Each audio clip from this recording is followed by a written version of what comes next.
So where's the line between free speech and hate speech? Well, take a look at this new ad that's up in about 10 New York City subway stations. They were produced by a Judeo-Christian law firm, and they read, "In any war between the civilized man and the savages, support the civilized man. Support Israel, defeat jihad." Well, Jewish, Christian, and Muslim leaders alike have called the ads hate speech, but a federal judge ruled the ads are protected under the First Amendment, so legally there's not much that critics can do. But that did not stop Mona Eltahawy from spray painting one of the posters, and you may recognize her as a frequent guest here on our network reporting on Egypt. Tell me what you're arresting me for. Is everybody watching? That is the scene that took place in the subway just a few days ago. Mona joins me now. And so, Mona, you were arrested. You spent about 22 hours in police custody.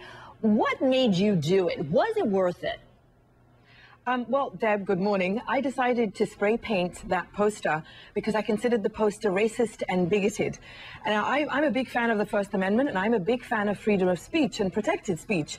I believe that that ad was considered by a federal judge to be protected speech, and I believe what I did was protected speech. I acted out of principle, and I also acted out of the knowledge that as an American, I'm an Egyptian American, but as a US citizen, I have a long and proud history of peaceful civil disobedience to draw on when facing injustice like racism or any other kind of movements throughout this country's history in which civil disobedience has been used, such as the women's rights movement or in the protest against the war in Vietnam. Now, obviously, this took place when the United Nations General Assembly was in town. We can hear you asking police what you're being arrested for. What were you charged with? I wasn't told on the spot. I was neither read my rights, nor was I told what I was being arrested for. But later, at one of the precincts where I was held, and before I was taken to central booking, I was told I was charged with criminal mischief, making graffiti, and possessing a graffiti instrument. And I was, after 22 hours, arraigned before a judge, and I'm supposed to return in November to see whether I will be put on trial on these charges or not. Do you think that spray painting this particular ad was a form of peaceful disobedience? Was that what you were trying to sort of the message you were trying to send? My two messages were this, that I believe the poster is freedom of expression, and I believe what I did was a freedom of expression in answer to that. I chose a very non-violent, peaceful method. I chose the color pink. You don't get more peaceful and non-violent than pink.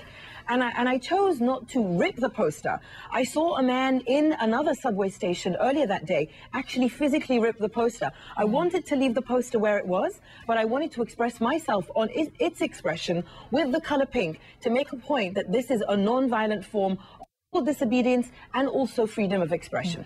Now, there were a lot of Jewish groups that actually spoke out about this particular advertisement. Jewish Council for Public Affairs called it bigoted, divisive, unhelpful. The Union for Reform Judaism slammed the campaign, saying the posters not only offend Muslims and those of us who value religious diversity and liberty for all, they pollute America's own public square.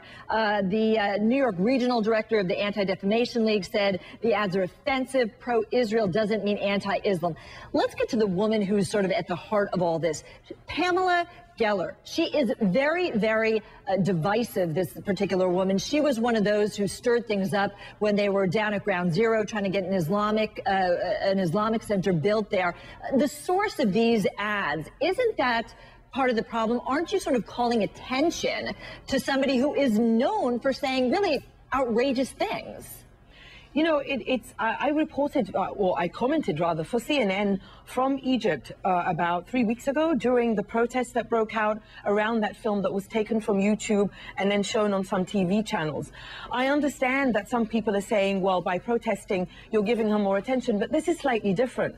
The film, The Innocence of Muslims, was on YouTube and largely ignored until it was shown on some TV stations, and then violent protests broke out.